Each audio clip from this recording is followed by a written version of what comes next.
Hello guys, তোমরা কেমন আছো? ভালো আছো? আশা করি ভালো আছো। আমিও খুব ভালো আছি। আজ আমার মায়েদের এখানে একটা ইসলামিয়া অনুষ্ঠান চলছিল। তোমরা দেখতে পাচ্ছ এখানে কত লোকজন, কত ভিড়। হ্যাঁ, এখানে একটা ইসলামিয়া জলসা হচ্ছিল। তো জলসা হয়েছিল আগের দিন, তারপরের দিন হয়েছে সোমবার দিন রাতে গজল।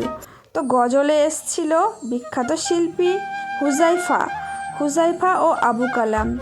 তোমরা দেখতে পেলে হুজাইফা স্টেজে গজল গাইছিল, আবার গজল গাইতে গাইতে বাইরেও রাস্তায় হেঁটে হেঁটে গজল গেয়েছে, সবাইয়ের সাথে দেখা করেছে, কথা বলেছে। এদিকে ওনার গজল গাওয়া শেষ হয়ে গিয়েছে, উনি বাড়ি চলে যাচ্ছিলেন। তারপরে সবাই ওনাকে আগিয়ে দিচ্ছিলেন, উনি অনেকক্ষণ ছিলেন। তো তারপরে এমডি মুস্তাকিন উনি স্টেজে উঠেছিলেন, উনি গজল গাইছিলেন। সারা রাতেই গজল অনুষ্ঠানটা হচ্ছিল। তো স্টেজটা দেখো কত সুন্দর। স্টেজটা হয়েছিল পুকুরের মাঝখানে, আর চারিদিকে পুকুরের চারিদিকে কত মানুষ লোকজন বসেছিলেন। সব কিছু দেখানো যায়নি, তো আমাদের আমি যে দিকটা ছিলাম সেদিকটাই ভিডিও করে দেখানো হচ্ছে। তো রাত অনেক হয়ে গিয়েছিল, তাও সবাই ছিল, কেউ বাড়ি যায়নি। স্টেজে এখন গজল গাইছেন এমডি মুস্তাকিন রহমান।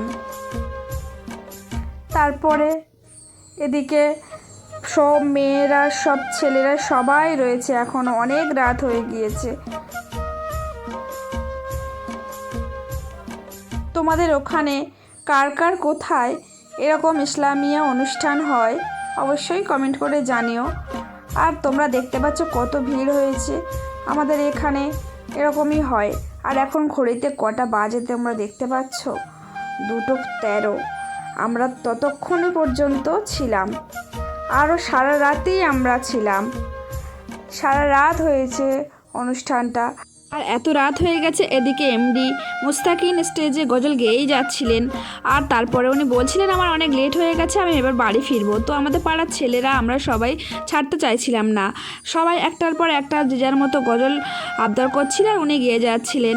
তো উনি বলছিলেন এবার বাড়ি ফিরতে হবে, তাও কেউ ছাড়েনি। তো অবশেষে ওনার গজল গাওয়া প্রায় শেষ, তাই উনি এবার চলে যাবেন, তাই স্টেজ থেকে নেমে আসছিলেন। তো অনুষ্ঠানটা খুব সুন্দর হয়েছিল, আমরা খুব আনন্দের সাথে উপভোগ করেছিলাম। আজ ভিডিওটা এই পর্যন্ত। আমার ভিডিওটা যদি ভালো লেগে থাকে একটা লাইক করো, আমার চ্যানেলটা সাবস্ক্রাইব করে দিও। বাই।